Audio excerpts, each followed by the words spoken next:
The day humanity joined the Galactic Concord should have been a proud moment. Ambassador Alara Vance stood in the Great Chamber, surrounded by representatives from 12 alien species, each one more powerful than anything Earth had ever imagined. She wore her best diplomatic suit. Her hands were steady.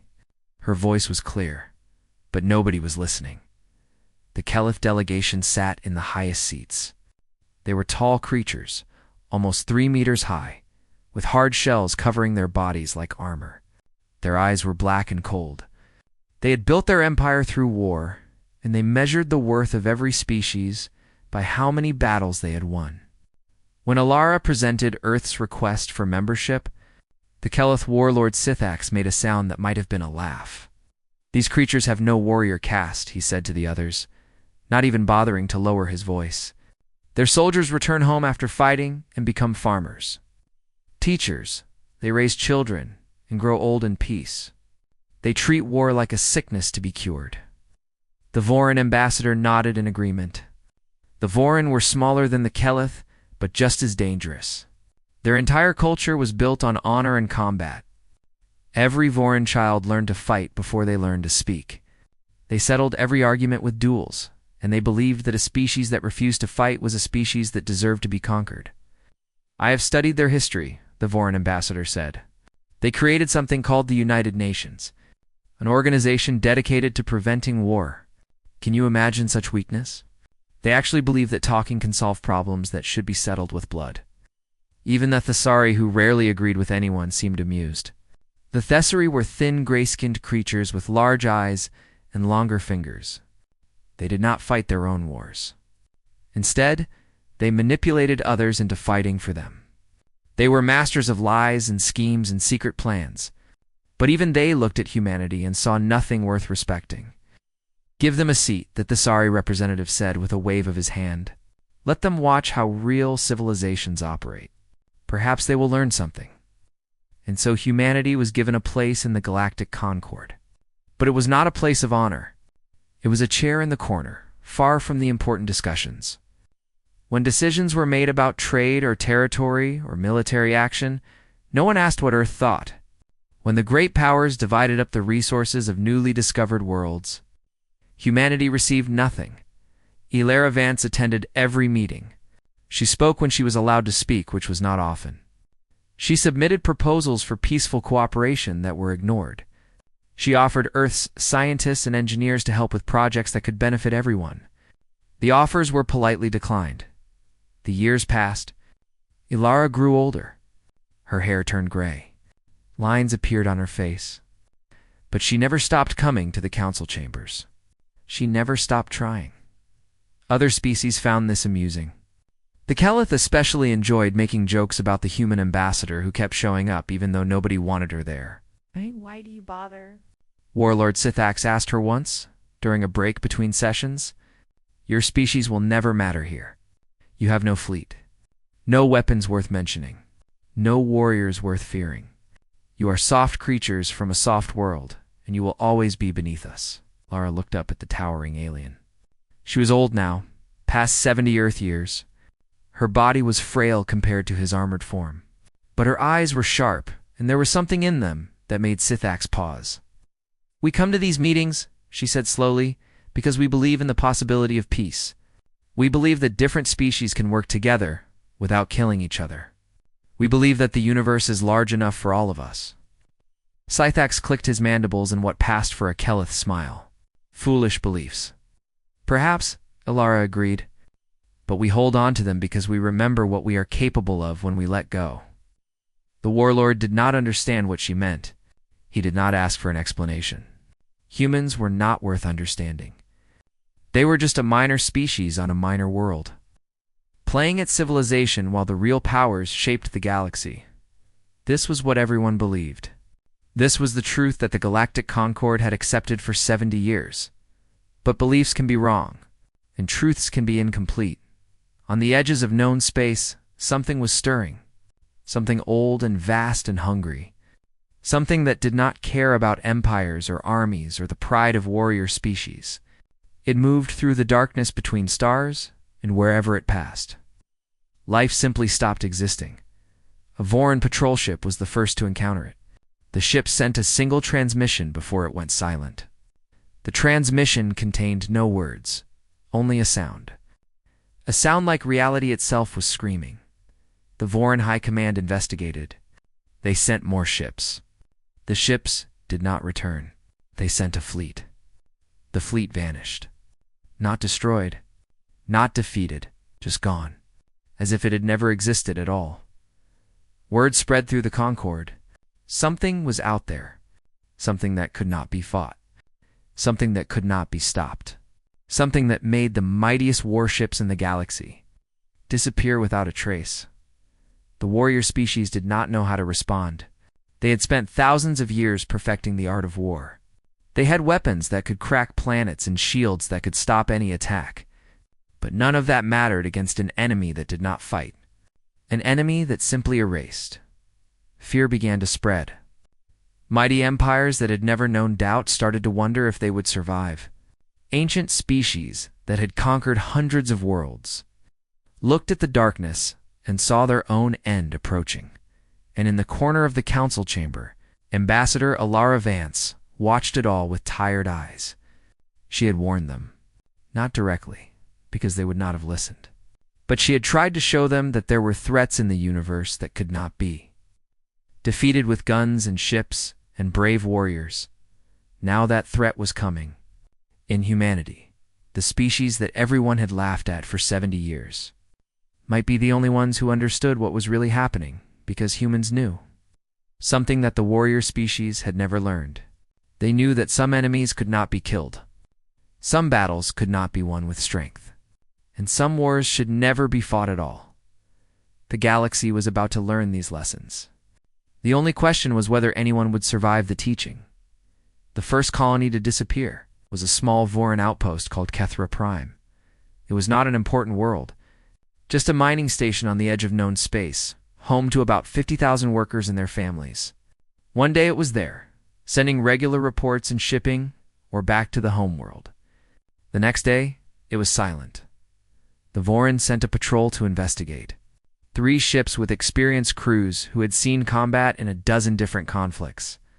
They arrived at Kethra Prime expecting to find damage. Perhaps an attack from raiders. Perhaps a natural disaster. What they found was much worse. The colony was perfect. Every building stood exactly where it should be. Every machine was still running. Food sat on tables, growing cold. Computers displayed half-finished messages that would never be sent. But the people were gone. All 50,000 of them. Not dead, not hiding, just gone. As if they had simply stopped existing. The patrol crews searched for days. They found no bodies, no signs of struggle, no evidence of any kind of attack. The colonists had been there one moment and vanished the next. Their belongings remained. Their pets remained. Even their footprints in the dust remained. But they themselves were nowhere to be found. When the patrol reported back to the Voran High Command, no one knew what to say. This was not war. This was something else. Something that the warrior species had never encountered before. Then a second colony went silent. This one was larger. A trading hub with almost 200,000 inhabitants. The same pattern repeated. Perfect buildings. Running machines. Empty streets. The people had vanished between one heartbeat and the next. The Concord held an emergency session. For the first time in decades, every species was paying attention. The Kelith demanded action. The Voran demanded vengeance. The Thesari demanded information. But no one had any answers. Ambassador Alara Vance sat in her usual corner and said nothing. She watched the mighty powers argue and threaten and blame each other. She saw the fear growing behind their anger. These were species that had conquered stars. They did not know how to be helpless. More colonies fell silent. A Kelith fortress world with a garrison of 2 million warriors disappeared in a single night. A Thesari research station vanished without warning. The pattern spread inward from the edge of the galaxy like a disease moving through a body. Scientists studied the phenomenon. They called it the dissolution because that was the best word they could find. The dissolution was not an army. It was not a weapon. It was more like an idea, a concept that erased things from reality when it touched them. Scouts were sent to observe the dissolution from a safe distance. Some of them came back, but they came back changed. Their eyes were empty. Their voices were flat. They spoke of things that made no sense. They described geometries that hurt to imagine and colors that did not exist. They said that something out there had noticed them, something vast and old and completely alien to everything the galaxy. Understood. Most of the scouts did not live long after they returned. Some stopped eating. Some stopped sleeping. Some simply stopped breathing, as if their bodies had forgotten how to stay alive. The few who survived refused to speak about what they had seen. The Concord decided to fight. It was the only response they knew. The greatest fleet in galactic history was assembled. 10,000 warships from a dozen species. Battleships the size of small moons. Weapons that could destroy planets. Shields that could withstand any attack. The pride of 100 civilizations gathered in one place, ready to face the enemy. Warlord Sithax commanded the fleet. He stood on the bridge of his flagship, surrounded by screens, showing the positions of every ship under his control. This was what he had trained for his entire life. This was what the Keleth were born to do.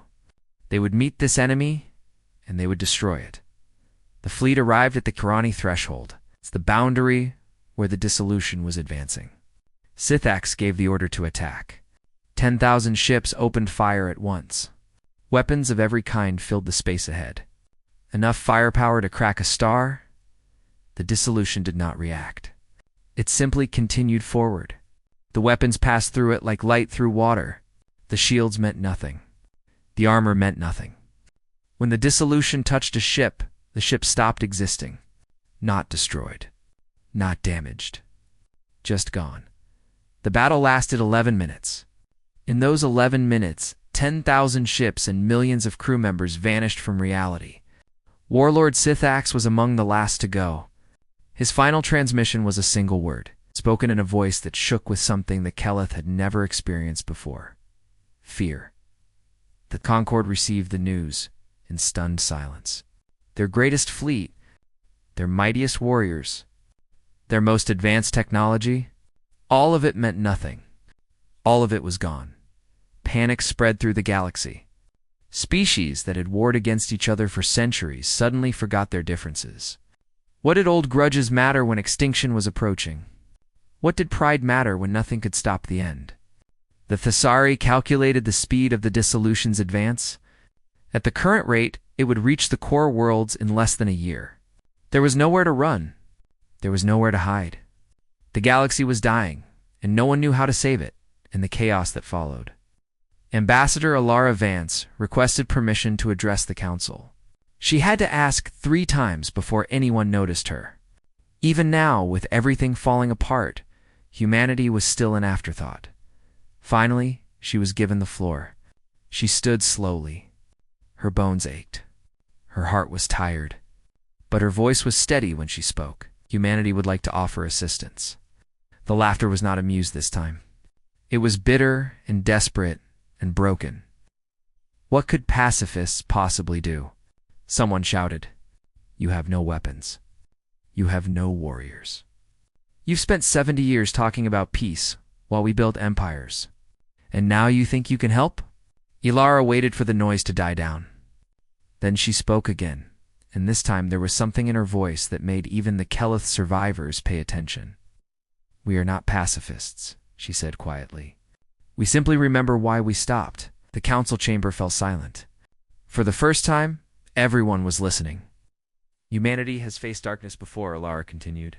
"Not this exact darkness, but darkness of our own making. We have looked into the void and we have walked away from it. We know things about ourselves that we have spent centuries trying to forget. And now, perhaps, it is time to remember." She looked around the room at the frightened faces of species who had mocked her for 7 decades. "Come to Earth," she said. "Let us show you who we really are. And then we can discuss what to do next." The alien delegation arrived on Earth expecting to find a primitive world. They expected simple cities and simple people. a species still learning to walk among the stars. What they found instead was something they did not understand. They found a world covered in monuments. Ambassador Vance met them at the landing site. She was accompanied by human historians, soldiers, and scientists. All of them wore serious expressions. None of them smiled in welcome. "Before we discuss solutions," Vance said, "you need to understand something about humanity. Something we have kept hidden from the galaxy for 70 years. Follow me." The first stop was a city called Hiroshima. The aliens walked through quiet streets lined with cherry trees. They saw ordinary humans going about their ordinary lives, shopping, working, raising children. It seemed peaceful, normal. Then they reached the memorial. It was a simple structure, a dome of twisted metal and broken stone, preserved exactly as it had been centuries ago. Around it stood statues and plaques and walls covered in names. So many names. "What happened here?" the Kelith commander asked. He was a younger warrior, one of the few who had survived the disaster at the Karani threshold. His voice was rough with grief for his fallen comrades. A human historian stepped forward. His name was Dr. Kenji Nakamura, and his great-grandmother had been a child in this city when the world changed forever. "Humanity discovered how to split the atom," he said. "We learned to release the energy that holds matter together. It was one of our greatest scientific achievements. And the first thing we did with this knowledge was build a weapon." He gestured at the ruined dome. This city was home to hundreds of thousands of people. Men, women, children. Families who were eating breakfast, going to work, playing in the sun. And in one instant, we erased them. A single bomb dropped from a single aircraft. The explosion was brighter than the sun. The heat was so intense that people left shadows burned into stone before their bodies turned to ash. The aliens stared at the memorial. They had seen death before. They had caused death before. But this was different. This was a species destroying its own kind with the power of stars. "We did this to ourselves," Dr. Nakamura continued. "Not to an enemy species. Not to alien invaders. To other humans. And then 3 days later, we did it again to another city." The Voran ambassador made a sound of disbelief. "You used such weapons against your own people." "We did, and we spent the next century building more. Thousands of these weapons. Enough to destroy our entire planet many times over. We called it mutually assured destruction. We believed that if everyone had the power to end everything, no one would dare use it. We were right, but only barely." The tour continued. They went to a place called Verdun, where the ground was still scarred from ancient battles. Trenches cut through the earth like wounds that had never healed. The aliens learned that humans had fought a war here that lasted for years. Millions of soldiers died fighting over a few miles of muddy ground. They used poison gas that burned lungs and blinded eyes. They used machines that tore bodies apart with hundreds of bullets per minute. They lived in holes in the ground like animals, while shells fell around them day and night. "Why?" the Kelith commander asked. He was beginning to understand that he had misjudged this species completely. "Why did you do this to each other?" "Because we could," Vance answered. "Because we were angry. Because we were afraid. Because we believed we were right and they were wrong. The reasons changed, but the killing never stopped. Not until we forced ourselves to stop." They visited more memorials. Cambodia, where one group of humans had killed nearly 2 million others simply for being educated. Rwanda, where neighbors had turned against neighbors with machetes and clubs. The Soviet camps, where millions had been worked to death in frozen wastelands. The gas chambers of Europe, where an entire people had been marked for extinction simply because of their faith. Each place told the same story. Humans, killing humans, efficiently, ruthlessly, on scales that made the aliens fall silent with horror. Finally, they were taken to a secure facility beneath the mountains of a continent called Europe. This was the archive of human violence. Every war, every weapon, every atrocity, all of it recorded and preserved, not to celebrate, but to remember. The Thessari ambassador studied the files with growing unease.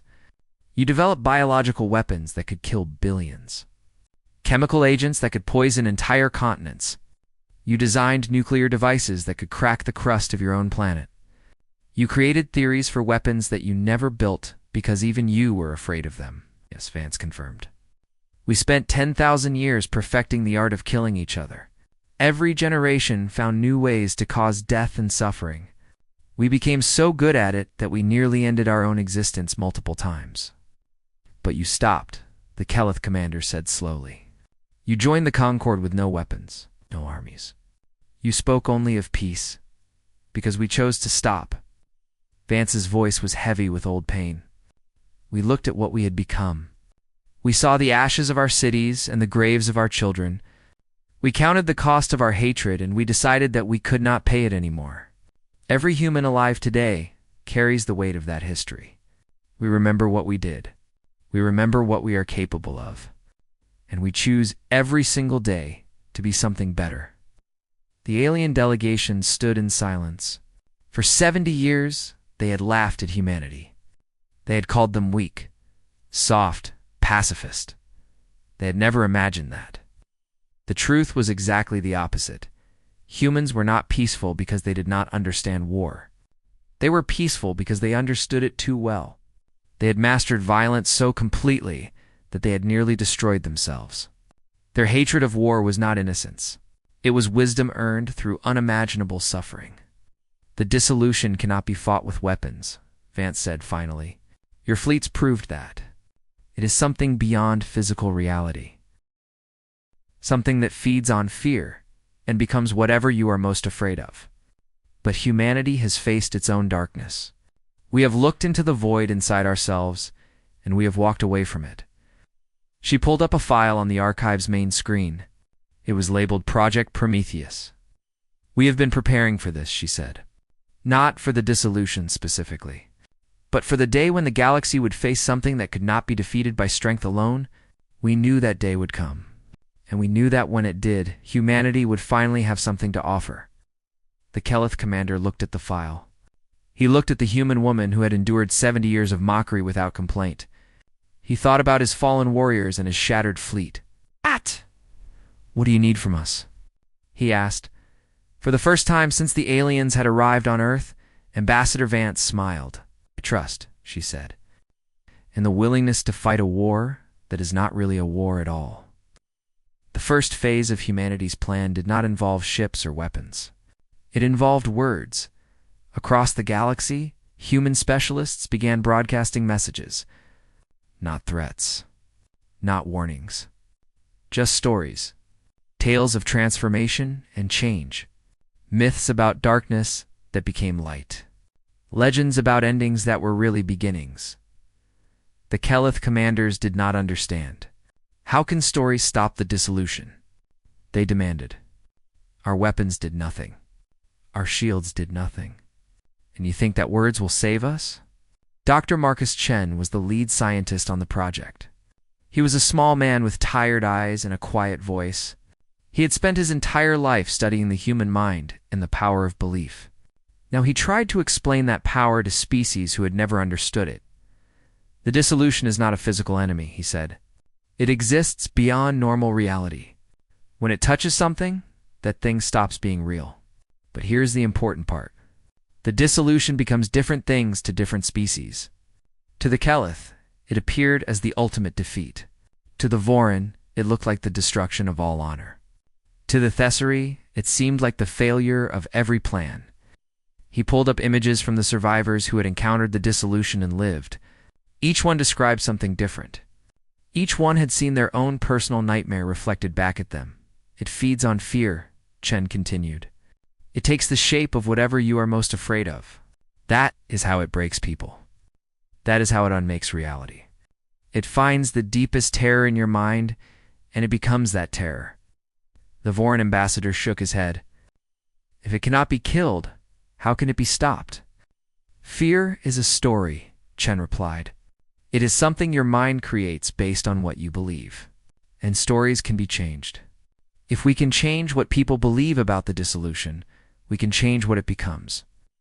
The broadcasts continued for weeks. Human psychologists worked with alien philosophers to create new narratives. They spread the idea that the dissolution was not an ending but a transition. Not death, but change. Not destruction, but transformation. It was not easy. Species that had believed certain things for thousands of years could not change their beliefs overnight. But slowly, the advance of the dissolution began to slow. Not stop, just slow. The new stories were creating doubt, and doubt weakened fear. "We have bought time," Ambassador Vance reported to the Joint Command. But time for what? The dissolution is still coming. The stories are helping, but they are not enough. The answer came from Project Prometheus, deep in a research station hidden in the burning corona of Earth's sun. Humanity's greatest minds had been working on something for decades. They had started the project long before the dissolution appeared, because they knew that someday humanity would face a threat that could not be defeated by normal means. Project Prometheus was not a weapon. It was a framework, a way of translating human consciousness into something that could touch reality itself. The science was beyond anything the aliens had ever imagined. It combined quantum physics with ancient human philosophy. It merged technology with something that could only be called willpower. The basic idea was simple, even if the execution was impossibly complex. Human minds had always been able to shape reality in small ways. Belief could heal wounds. Fear could cause illness. Hope could give strength beyond physical limits. Project Prometheus took those small effects and amplified them to cosmic scales. But there was a cost. The framework required a pilot, someone who would carry the full weight of human history in their mind, someone who could hold opposite truths at the same time: peace and war, hope and despair, creation and destruction. The pilot would have to face the dissolution directly and not see it as an enemy, because enemies were things to be defeated. And this was not about winning, Commander, Yuki Tanaka volunteered. She was 53 years old. She had served in Earth's space fleet for 30 years. She had a husband who worked as a teacher and 2 children who were studying to become scientists. She was not special in any obvious way. She was not the strongest or the smartest or the bravest human alive, but she had lost people to the dissolution. Her sister had been on one of the colonies that vanished. Her best friend had been a crew member on a scout ship that never returned. She knew the pain of that loss. She carried it with her every day. "Why do you want to do this?" the project director asked her during the selection process. "You understand that the survival rate is essentially 0. Even if you succeed, the strain on your mind will likely kill you." Tanaka thought about the question for a long time before answering. "My grandmother survived Hiroshima," she said finally. "She was 3 years old when the bomb fell. She lost everyone she loved, her parents, her brothers. Her entire world turned to ash in a single moment. She should have died. She should have given up, but she didn't. She survived. She rebuilt. She had children and grandchildren, and she taught us all the same lesson." "What lesson?" "That darkness is not the end. That even the worst destruction can become the foundation for something new. That humans carry their scars not to suffer, but to remember, and remembering is how we choose to be better." Tanaka looked at the director with steady eyes. "I am not doing this to defeat the dissolution. I am doing this to show it what humans really are. We are not warriors. We are not conquerors. We are survivors. And we have survived things that should have ended us 1,000 times over." She was approved for the mission. The final preparations took 3 weeks. Tanaka trained her mind to hold contradictions without breaking. She studied every dark moment in human history and every bright moment that followed. She learned to feel grief and hope at the same time, to acknowledge despair without surrendering to it. Her family came to see her before she left. Her husband held her close and did not cry because she had asked him to be strong. Her children looked at her with a mixture of pride and fear. They understood what she was doing and why. They were humans, after all. They knew about sacrifice. "I will carry you with me," Tanaka told them. "All of you. All of us. Every human who ever lived and died and hoped for something better. That is what I will show the dissolution. Not our weapons. Not our anger. Our love. our stubborn, impossible love. She boarded the Prometheus vessel alone. It was a small ship, barely larger than a shuttle. It had no weapons and no shields. It had only the framework that would connect her mind to the fabric of reality itself. The Joint Command watched as she flew toward the dissolution. The alien commanders stood in silence. They had spent their lives believing that war was about strength and power and the will to destroy. Now they watched a single human in a tiny ship prepare to save the galaxy with nothing but memory and hope. "She is afraid," the Keleth commander observed. He could see it in the readings from her life signs. Her heart was racing. Her hands were trembling. "Of course she is afraid," Ambassador Vance replied softly. "We are always afraid. That is not the point. The point is what we do with our fear." Oh. On the screen, the Prometheus vessel crossed the threshold into the dissolution, and reality began to change. Commander Yuki Tanaka crossed the boundary between normal space and the dissolution. In that moment, everything she knew about reality stopped making sense. The stars disappeared. The darkness was not empty. It was full of something, a presence that had no shape but was everywhere at once. It pressed against her mind like deep water pressing against a diver. She could feel it examining her, searching through her thoughts and memories for something to use against her. Then it found what it was looking for. The void around her changed. She was no longer in her ship. She was standing on Earth. But it was an Earth that was burning. Cities crumbled into ash. Oceans boiled away into nothing. The sky was filled with fire and smoke. And everywhere she looked, she saw the people she loved dying. Her husband called her name from somewhere in the flames. Her children screamed for help that would never come. Her sister, who had vanished with the colony, appeared before her with empty eyes and an accusing voice. "You did this. You failed. You let us all die." This was what the dissolution did. It became your deepest fear. It showed you the thing you could not bear to see. And when you broke, when your mind shattered from the horror of it, you simply stopped existing. Tanaka fell to her knees. The weight of the vision was crushing. Every human instinct told her to run, to scream, to fight against the nightmare surrounding her. She could feel her sanity cracking at the edges like ice on a frozen lake. But she did not break. Instead, she remembered. She remembered Hiroshima. Not the destruction, but what came after. The survivors who crawled from the ashes and began to rebuild. The children who were born in a city that should have been dead forever. The gardens that grew where nothing should have grown. She remembered Verdun. Not the trenches and the gas and the endless slaughter, but the soldiers from both sides who met years later and shook hands. The memorial where enemies became friends.